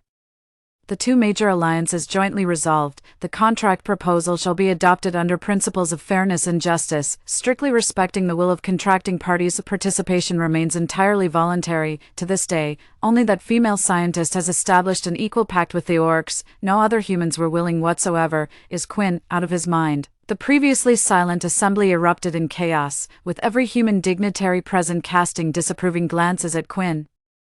Theo strode up to Quinn and demanded in a low voice, "Do you realize what you're saying?" Quinn stood motionless, his demeanor detached and aloof. "I'm perfectly lucid, uncle." Theo's face darkened as he stared at Quinn for a long moment. Seeing no sign of retreat, he finally let out a heavy sigh. "Fine, have it your way." Quinn's last-minute change of heart became the bombshell of the day. 6. As everyone left, curious glances were cast our way, some envious, some disdainful, others simply bewildered. The coldest gazes came from two particular individuals, Juno and Ryder. Juno's face twisted with unmistakable jealousy, her eyes burning with the fury of betrayal. She'd always resented others outshining her, let alone me. Her younger sister she'd always looked down upon, receiving the affection she could never obtain in her previous life. How could she possibly endure this? As for Ryder, that twisted psychopath was always lurking in the shadows. Just because he didn't mess with Quinn didn't mean he acknowledged his cousin. The fact that I, a mere orc, gained Quinn's favor so quickly makes me wonder if he's got some ulterior motive. Quinn subtly shielded me from their gaze, then gently wiped the tear stains from my face with surprising tenderness. "My bad, I should have warned you first. Did I scare you?" My lips parted as tears blurred my vision, a flood of words choking in my throat with no way out. Quinn paused, then slid the prayer beads off his wrist and fastened them gently around mine. "A packed gift. May all your wishes come true." His clear eyes sparkled as he smiled faintly. No more tears after accepting this gift. Feeling the warmth radiating from the prayer beads, my tears fell harder. "Quinn, you. This wasn't the first time he'd given me prayer beads. In my past life, Ryder's torment left me broken in body and soul. When I tried escaping his household, the tight security left me circling endlessly without finding a single exit. I finally stumbled into a secluded corner and broke down in uncontrollable sobs. That's when Quinn appeared, dressed in white like an angel. He asked softly, "What's wrong? Do you need help?" Knowing he was from Ryder's family, I eyed him warily and refused to say a word. He gazed at me for a long moment before finally taking the prayer beads off his wrist and handing them to me. He said, "Don't cry now. These are for you. May they bring all your wishes to fruition." After all these twists and turns, the prayer beads somehow found their way back to me. How could such a coincidence exist in this world? Under Quinn's tender gaze, I gradually calmed myself and asked blankly, "Quinn, why are you so kind to me? In our past life, he never gave Juno prayer beads, let alone formed an equal contract with her, yet he did all this for me. Why?" Quinn froze momentarily, his usually clear eyes clouded with confusion. After a long pause, he finally murmured, "I don't know either." His cool yet mellow voice carried a barely perceptible huskiness, quietly tugging at heartstrings. "From the moment I first saw you, I knew I never wanted you to suffer again. Since that day, Quinn and I have been getting along better than ever. 7. I'm content, even if we can never be lovers. Being kindred spirits who understand each other without words is more than enough. Spending the rest of my life arranging flowers, sipping tea, practicing calligraphy, and painting by his side would be the greatest happiness." Life was peaceful, if only Juno didn't keep being such a nuisance now and then. Living together at Ryder's family meant we'd inevitably cross paths despite keeping to ourselves. Sometimes she'd even go out of her way to flaunt things at me. She pointed shamelessly at the vivid marks across her collarbone, practically preening with pride. "Darling, Ryder's skills are truly impressive. You really lucked out in your past life, but now his heart belongs entirely to me. I'm afraid you'll never get to enjoy that again." I turned to leave without arguing, but Juno grabbed me abruptly, raising her voice with a flirtatious glint in her eyes. "Sweetheart, remember when you said you were lonely and asked me to find you a couple of brawny beastmen? They're ready whenever you are. Just give me a call." With a pair of phoenix eyes gleaming with schadenfreude, she turned and walked away. My heart sank as I turned to see the ethereal silver-haired beauty standing there, his presence as cold as the winter air. Who knew how much he'd overheard? Quinn's gaze locked onto me, his usually gentle eyes now frosty, his entire being as untouchable as freshly fallen snow. He'd heard everything, just as I was about to explain. Quinn turned and walked away, leaving only a cold, resolute silhouette behind. I hurried after her, following Quinn back into the tea room. I watched as she quietly poured the tea into tasting cups, sipping in silence without so much as glancing my way. I quickly explained, "Quinn, it's not what you think. I never said those things. Juno made that up when she saw you. She just can't stand seeing me happy and wanted to turn you against me." Quinn looked up at me, her face completely unreadable. This version of Quinn felt like a stranger. And I couldn't help but feel a pang of hurt. I don't feel lonely or empty at all. I absolutely love my life right now. Even mundane things like sharing meals or tea with you make me incredibly happy. It's okay if you can't love me back. I don't mind. I just want to stay by your side quietly, so you won't feel so alone. By the end, I could no longer hold back my emotions, crouching before him as I pleaded through tears, "Quinn, please believe me. I swear I never said," before I could finish. Quinn stood abruptly, then knelt down amidst my confusion and panic until our eyes met. His slender, jade-like hands, carrying a faint scent of tea, cradled my face. I saw regret flash in his eyes as he let out a soft sigh. "I only meant to tease you, forgetting what a little crybaby you are, so delicate and easily frightened. You." My anxious heart finally settled, torn between hurt and anger. "How could you do this?" Quinn's eyes curved into crescents. My bad. "How about I make you carrot crystal cakes as an apology today, your bunny highness?" Faced with such charm, all grievances instantly melted away. I huffed lightly. "Then I want carrot cakes for a whole week." Quinn chuckled helplessly. "Deal. Your wish is my command. I'll make them whenever you want. Just promise to trust me a little more, okay?" As I stared in slight bewilderment, Quinn's expression gradually turned solemn. "Clove, I know my faith might make you feel uneasy, but I'll prove through actions how seriously I take our bond. You'll always be my most cherished partner, respected, cared for, and protected. No petty misunderstandings will ever make me doubt you, much less abandon you. My loyalty to you is absolute, so could you try to trust me a little more from now on?" Quinn's tender words lingered in my ears, and I couldn't miss the profound guilt in his eyes. He thought it was his status or his shortcomings that made me shed tears so easily. Little did he know, Ryder's shadow over me ran so deep and painful that even the slightest disturbance would send me into panic, terrified of losing what I had. But Quinn did absolutely nothing wrong. Gazing into those clear, innocent eyes, I clenched my teeth and made a silent resolution. Under Quinn's astonished gaze, I affectionately nuzzled his neck with my manifested bunny ears as a friendly gesture. Then came the miraculous sight of how a person's cheeks could flush crimson in an instant. Quinn's androgynous beauty became utterly captivating, the rosy blush accentuating his enchanting, delicate charm. I couldn't help but gulp. He scrambled to his feet in panic and fled, nearly tripping in his haste. I stood frozen, wounded. "Don't you like my ears?" This was the most intimate gesture among orc kind. The beautiful Quinn remained silent. "Answer me." The wooden fish percussion echoed through the Buddhist hall for a full day and night, ever since the last contract ceremony. Our sisters have become quite the sensation among beast folk. 8. Seizing the opportunity, Mother summoned us home to select a representative who would deliver a speech encouraging more beast folk to form contracts with humans and integrate into human society. Juno immediately volunteered. "Let me handle this, Mother. After all these years of your care, it's my turn to ease your burdens." Mother smiled gently but didn't grant her request. Instead, she turned to me. "Your sister's always impulsive. You'd handle this matter more appropriately, don't you think?" Juno immediately protested. "Why are you playing favorites, Mother? What does Clove have that I don't? I'm obviously the orc representative between us." Juno's desperation stemmed from my past life, when my speech catapulted me to fame, launching my journey as a top influencer. Little did she know, our mother truly played favorites among the orcs. Violent extremists abound. They'd never bow to humans.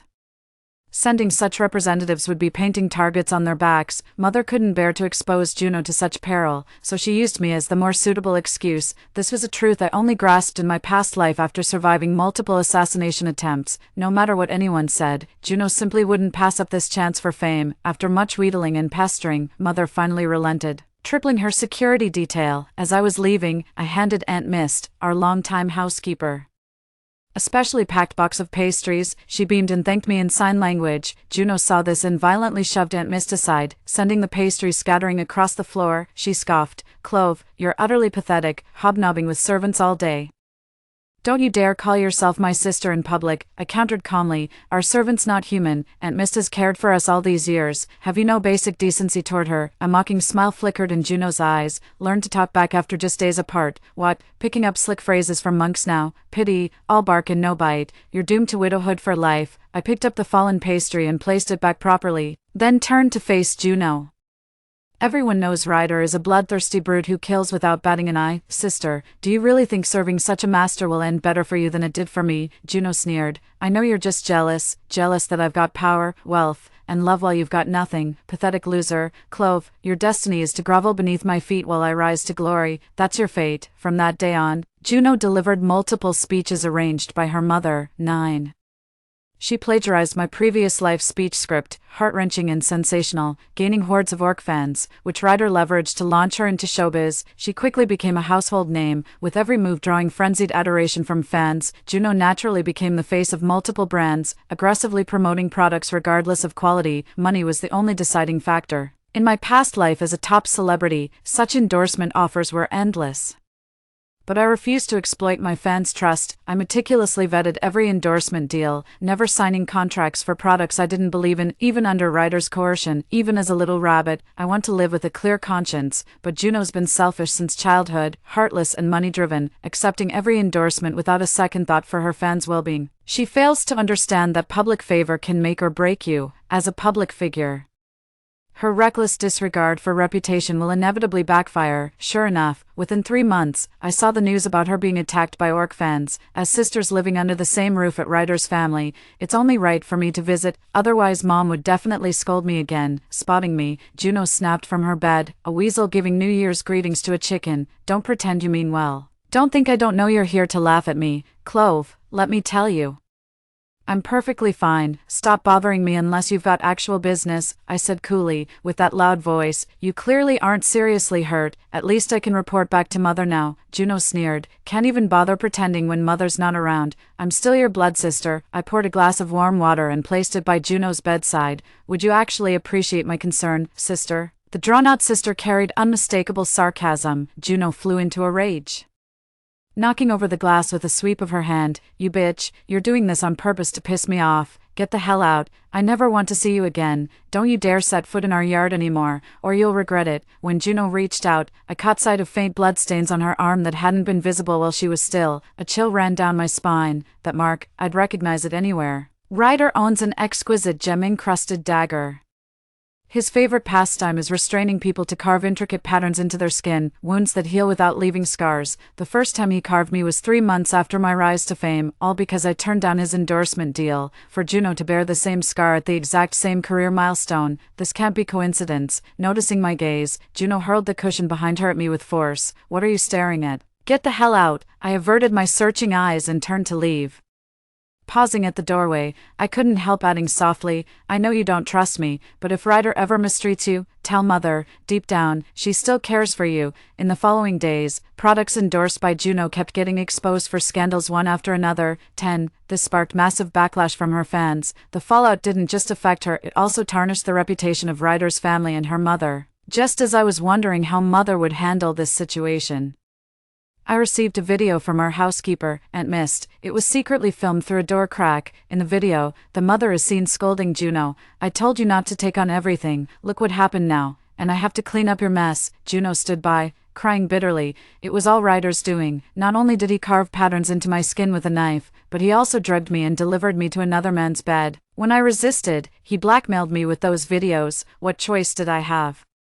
Her mother's heart ached with fury. How could he? How dare he? Juno collapsed to her knees, sobbing, Mother, save me. I can't go on living like this. Clutching her chest in exasperation, her mother sighed. I warned you Ryder was unworthy of being your bondmate, yet you insisted on choosing him. The contract is binding for life. How exactly am I supposed to save you now? Clutching her mother's leg desperately, Juno pleaded, Mother, I have a solution. Just let me swap places with my sister. If she becomes the elder and I the younger, I won't have to return to Ryder. Xiaohu bot prevents document forgery. For bookfinding bots, choose Xiaohu, reliable heavy checkmark and scam-free. The mother massaged her temples wearily. Even if Quinn isn't close to your sister, do you really think Ryder would be that easily fooled? Juno bit her lip. Ryder, he agreed to this too. For a moment, Mother froze. What did you say? You discussed this with him?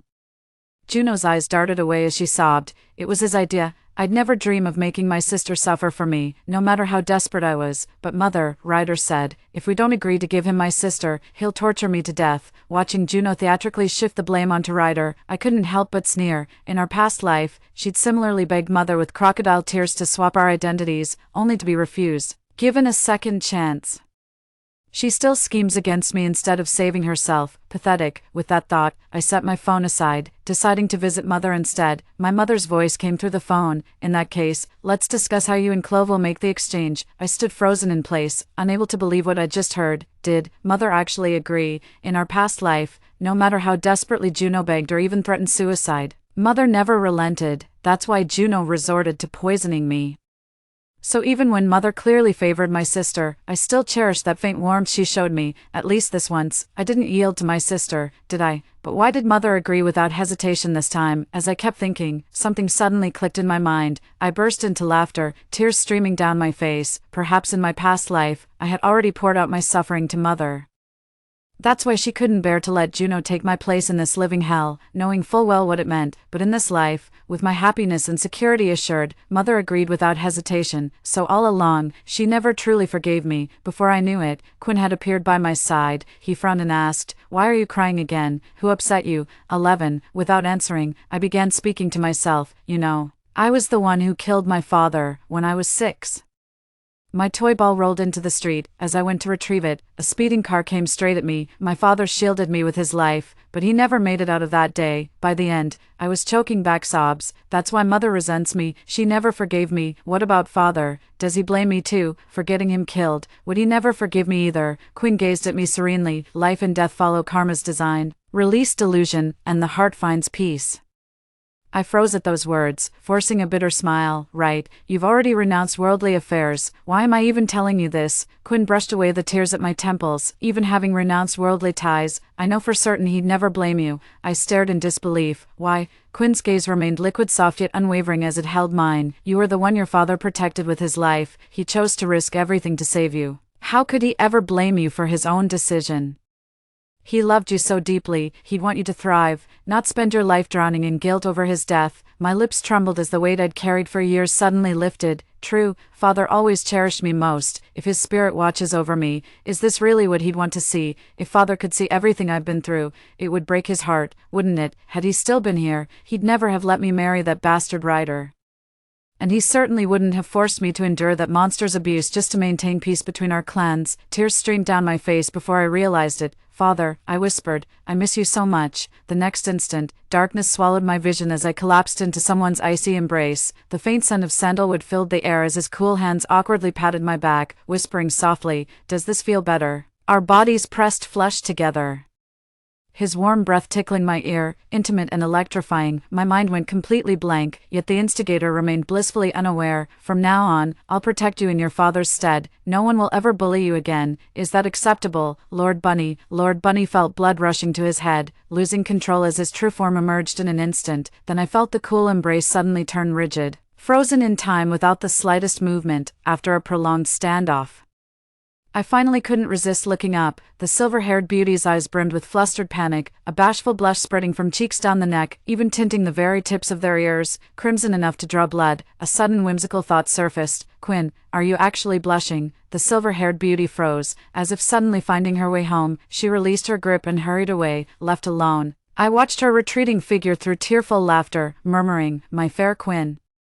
So your Dow heart isn't as steady as it seems." 3 days later, Mother called me home for dinner. I put away my phone and blurted out to Quinn without thinking, 12. Quinn, what if I get into trouble out there? Will you always have my back? Quinn nodded. I'll stand by you no matter what, but I'd rather face things together when they come. Gazing into those utterly sincere eyes, I silently apologized. I'm sorry, Quinn, I can't do this. You're too pure, in this life or any other. I won't drag you into my mess, but just hearing you say that means everything to me. Under Quinn's searching gaze, I stuck out my tongue. Just kidding, Mom's calling me home for dinner. Returning home, I found the usual guards and servants absent. Mother must have dismissed them deliberately. The table was laden with dishes, including my favorite carrot and pork rib soup already served in my bowl. I noticed a note on the table left by my mother. She wrote about some urgent matter and told me to start eating without waiting for her. As I lifted the spoon from the bowl, my peripheral vision caught the blinking red light of a surveillance camera nearby, and my gaze turned icy. Mother, would you really go this far for Juno? But I'm your daughter too. I calmly drank the pork rib soup before me, then soon collapsed limply onto the dining table. Shortly after I fell, rapid footsteps approached from a distance. My hair stood on end. No matter how much time passed, the sound of Ryder's footsteps would always be the nightmare that haunted me. They had indeed struck a deal. Ryder would assault me, then my mother would step in to coerce and manipulate me into swapping identities with Juno. This way, Ryder not only got me, the one Quinn desired, but also planted Juno by Quinn's side, killing two birds with one stone. What a cunning scheme. Pity for you. I'll never let you have your way. I let Ryder carry me out of the dining room and into the nearest bedroom. He laid me on the bed, brushed his hand across my face, then began hastily undressing. Seizing the moment of his complete unawareness, I rose silently and plunged the syringe into his side, pressing the plunger in one swift motion. A dose of anesthetic potent enough to knock out a grizzly bear flooded Ryder's system instantly. He tore off his shirt in panic, eyes wide with shock. You're unharmed. Spitting out the mouth sponge with a contemptuous glare, I sneered. Of course I am. You're even dumber than I thought. Believing my own mother would help you betray me. Ryder staggered with rage, his eyes blazing. You bitch, you and your mother-daughter trio conspired against me. With a faint smirk, I shoved him onto the bed. Don't be angry, young Master Ryder. The real show hasn't even begun, as Ryder stared in horror. I grabbed the handcuffs from the bedside and clamped them around his wrists. Ryder squirmed like a catfish on a chopping board, completely at my mercy. 13. I tilted his chin up with my finger. Did you prepare this prop yourself? Quite impressive. Ryder weakly kicked his legs, shrinking back inch by inch. What are you going to do to me? I effortlessly retrieved the gem-encrusted dagger from his trouser pocket, twirling it between my fingers. What you did to my sister, I'll do to you. Ryder's face twisted in faint ferocity, eyes wide with terror. You wouldn't dare. My father's Theo lay one finger on me and he'll make you pay. With a derisive snort, my blade flashed down, carving a chunk of flesh from his arm. I held the bloody strip of flesh before Ryder's eyes and sneered. Your father may lead the humans, but our mother commands the orcs. Who's to say who'd win if we truly fought? Ryder's pupils dilated as he recognized the flesh, his teeth chattering as he stammered. I was wrong. I swear I'll never hurt Juno again. Just let me go. This stays between us. I'll take it to my grave. Watching this person I loathed to the bone in my past life beg for mercy so effortlessly, a flash of ruthlessness crossed my eyes. So Ryder, you do no fear after all, but this hatred in my heart, how could a single strike ever be enough? I gave him a faint smile, then seized the moment of his slight relaxation to drive the blade deep again. Even a rabbit will bite when cornered. Blame yourself for hurting my sister. She's the apple of our mother's eye. Under Ryder's hateful glare, I patted his cheek in mock reassurance. But don't worry, Mother ordered me to spare your life, so I'll make sure you crawl back home alive. In less than 15 minutes, Ryder was covered in wounds under my hands. His bare torso was completely drenched in blood, leaving only a vivid, grotesque floral tattoo swaying mockingly. I admired my handiwork with satisfaction, even snapping a photo as a memento. Exhausted from his relentless cursing, Ryder suddenly found renewed vigor when he saw me stop. You reckless bastard, either kill me now or I swear I'll make you pay when I get out. Watching his venomous glare, I smirked and drove the blade straight into his most precious asset below, a perfect bullseye strike, as blood rapidly pooled beyond salvation. Not even divine intervention could save him now, I cheerfully remarked. What a coincidence, Mother didn't let me off the hook either. A violent crash came from outside the door, followed by hurried footsteps. I whirled around in shock. 14, one glance, and my dagger clattered to the ground. Quinn, what are you doing here? The sweet taste of vengeance was instantly drowned in confusion. I stood frozen like a guilty child, unable to meet his gaze, as the prayer beads scattered across the floor one by one. A dull ache spread through my body, soon consuming every limb. Quinn must be regretting making that deal with me after seeing this. You don't just dislike me, you probably never want to see me again, do you? He's so pure and radiant, while I'm stained with blood. How could I ever deserve to spend my life with him? I shut my eyes tightly, and just the thought made me feel like I was being swallowed by an abyss, the pain so intense I could barely breathe. After who knows how long, a cool, firm touch suddenly wrapped around my wrist. My eyes flew open instinctively as an unseen force dragged me relentlessly toward the exit. When I reached the doorway, horror struck me. The entire front door lay dismantled on the ground. Outside stood two dense rows of hulking figures clad in black. Before I could utter a single question, Quinn unceremoniously shoved me into the passenger seat. In the rearview mirror, I saw my mother and the guards rushing toward us. But Quinn ignored them completely. Flooring the accelerator and leaving them in the dust, Quinn remained silent the entire ride. His face was expressionless, yet his entire being radiated a glacial, murderous aura. I shrank into the passenger seat corner, too terrified to utter a word. We could only watch as he raced like the wind, covering what should have been a 2-hour drive in just 30 minutes, practically flying back to Ryder's family. After getting out of the car, Quinn strode ahead into the courtyard where he lived. I followed cautiously behind him, automatically closing the courtyard gate out of habit. The moment I turned after shutting the gate, a sudden force gripped the back of my neck, followed immediately by the startling coolness of lips crashing against mine, ruthless and domineering. My eyes widened in disbelief, everything happening before my eyes defies all comprehension, as if punishing my distraction. My lower lip was caught between teeth, not too gentle, not too rough, and the sharp sting made me part my lips instinctively. Then came the relentless advance, claiming my mouth like conquered territory, sucking, tangling, a feverish dance that felt like it would last until our last breath. MMPH, my dazed mind combined with Quinn's devastating beauty at close range nearly suffocated me before I barely regained my senses, pushing the man away. I grew increasingly flustered under his icy gaze and stammered, "Have you lost your mind? You're supposed to be a monk." Quinn loomed over me, chest heaving, eyes completely bloodshot as he growled, "Yes, I've gone mad. Seeing you standing there covered in blood, all talk of detachment and purity went out the window. Only one thought filled my mind. I'll never let you leave my side again in this lifetime, so what if I break my vows? This is my choice, and you'll have to accept it whether you like it or not." I stared at him in stunned silence, my heart, after a moment of eerie stillness, began pounding violently. I rushed forward to wrap my arms around his waist, holding tight. "I'm not unwilling, it's just so sudden. I'm afraid you might regret this, silly little rabbit." Quinn pulled me flush against him, lips brushing my ear as he murmured, "When prayer beads snap, bloodlust awakens. There's no turning back now, nor do I wish to." As shivers raced down my neck, reason crumbled. My body thrummed with unfamiliar longing. Unable to resist reaching out to hook my fingers around his neck, my bunny ears teasingly brushing against him. "Master, would you like to?" Quinn's breath hitched as if scorched by invisible flames, his gaze burning with restless desire. My eyes trailed down to his bobbing Adam's apple. Silence meant consent, after all, but Quinn suddenly turned his face away. "Not now." Only then did I remember the blood all over me. Feeling slightly awkward, "I should go shower first." Quinn let out a soft chuckle. Before I could even get annoyed, he turned and cupped my face, reclaiming his dominance once more. This time, it wasn't as domineering as before. Instead, there was a gentle, soothing quality to it, as if he were kissing the most precious treasure in the world. The feeling of being cherished so deeply made me instinctively deepen the kiss with Quinn, losing myself completely in the moment. After what felt like an eternity, Quinn was the first to pull away.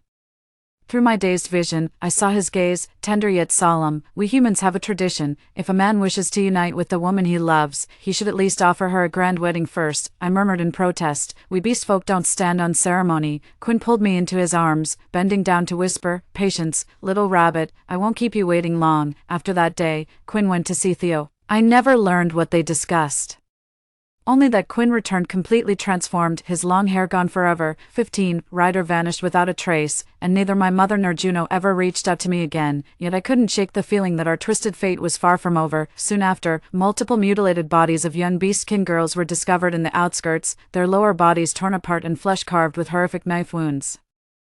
The gruesome mass murder quickly became a national sensation. The investigation revealed one common trait among all victims: they were Juno's fans. Under mounting public pressure, the Alliance decided to put Juno on public trial. Quinn and I were invited to observe the trial, but I sensed something wasn't right from the start. True enough, Juno immediately pointed at me and started causing trouble when the trial began. "Little sister, even now you refuse to repent.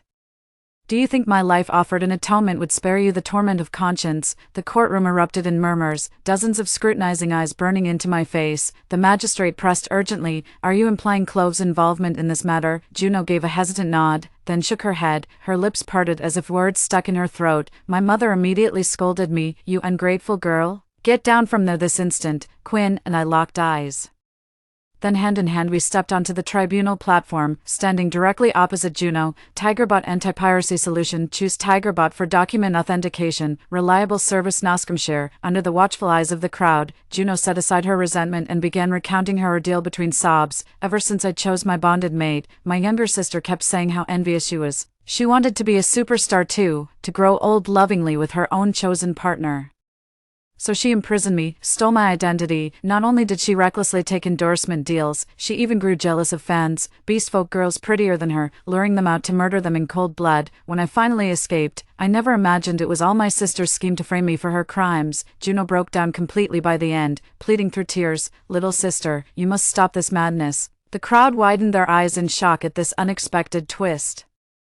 The magistrate didn't take her words at face value, but eyed her skeptically. Words alone prove nothing. Do you have evidence? Juno nodded and quietly removed her outer garment, revealing arms and back covered in scars. A collective gasp rippled through the audience. The fresh and old knife scars on Juno's body bore an uncanny resemblance to those on the orc corpses, lending significant credibility to her account. The inquisitor remained skeptical.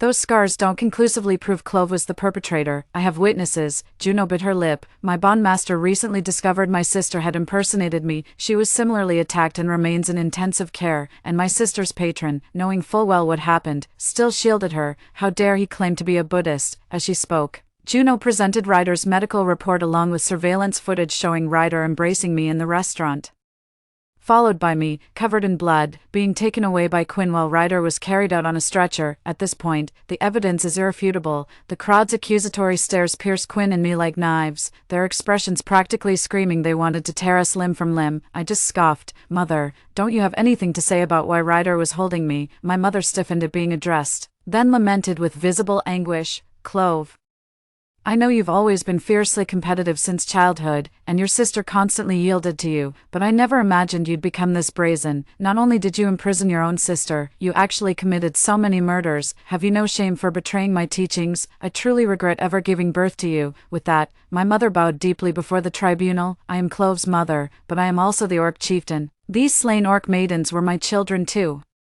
and I will never tolerate such atrocities. I hereby demand Clove's immediate execution to deliver justice for all. My mother's words and actions became the final straw that sealed my fate beyond doubt. The onlookers erupted in fervor at the sight, chanting in unison, execute her, execute her. 16. The judge motioned with his hand, and the two guards monitoring Juno turned toward me. Quinn stepped directly in front of me. Guards instantly trained their weapons on us as the judge sternly warned.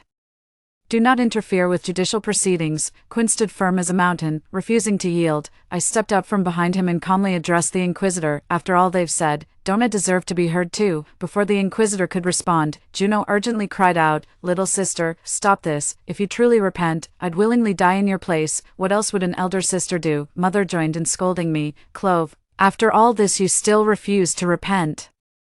Do you want to drive your sister and me to our graves? Execute her immediately, execute her immediately. The crowd's chants grew louder and more insistent, as if my execution was already a foregone conclusion. Order in the court. The judge struck the gavel. We shall let no guilty man escape, nor any innocent man suffer. Speak your mind freely. I nodded slightly. Your Honor, I don't deny assaulting Ryder. But as for imprisoning Juno, identity theft, and murdering fans, I had nothing to do with any of those crimes. Amidst the boos from the audience, the judge sternly demanded, then why did you harm Ryder? I scanned the courtroom before responding calmly, because he tried to assault me. The plot twist silenced the spectators instantly, everyone straining to catch my next words. Every scar on Juno's body came from Ryder. When she couldn't endure the abuse, she begged our mother to swap our identities. Not only did mother agree, she drugged me. That's why Ryder was seen holding me in the restaurant. The judge frowned, clearly skeptical. Even the most biased mother wouldn't show such blatant favoritism, would she? What if the mother despised her own daughter? I gave a bitter chuckle and recounted how my father's death was tied to me, drawing gasps of pity from the crowd. My mother staggered as if struck. You wicked girl, to twist the truth. You'd even drag your deceased father into this? I clapped my hands, and several elderly figures immediately rose from the audience. I said calmly, they were all former servants of my household, they can verify my claims. After questioning each witness, the judge turned to me. These testimonies only confirm your strained relationship, nothing more. Do you have other evidence? I nodded with unwavering confidence, turning to face Juno. Sister, now that you've shown your video, care to watch mine?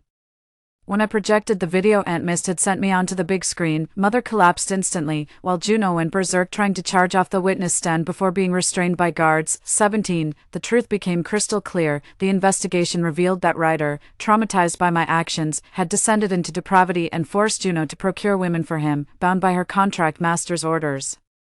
Juno had no choice but to exploit her loyal followers' trust, leading them down this path of no return. After the incident, Ryder struck a deal with his mother. They pinned the whole thing on me while dragging Quinn into the mess. Once Ryder inherits the Ryder family legacy, the trio will jointly control both alliances, leaving no rivals standing. In the end, the decision was reached through joint deliberation between the two major alliances. Ryder was sentenced to death. Juno received life imprisonment, while my mother was dismissed and investigated, her lifelong efforts reduced to nothing. Simultaneously, the regulation prohibiting beastfolk from disobeying their contractors was abolished, requiring all actions to remain within legal boundaries. After the verdict, Theo presented a paternity test proving no biological relation to Ryder. Declaring him merely an abandoned infant found by the roadside, he subsequently resigned to take responsibility. Handing over all affairs of the human alliance to Quinn, my mother had already been depressed after being removed from her position, and the news of Juno's imprisonment sent her into such a rage that she suffered a stroke and was hospitalized. No matter what, you must see me. After some thought, I decided to go. In the hospital, my mother's ward was tucked away in a remote corner where not a single ray of morning sunshine could reach, while the caretaker kept berating her.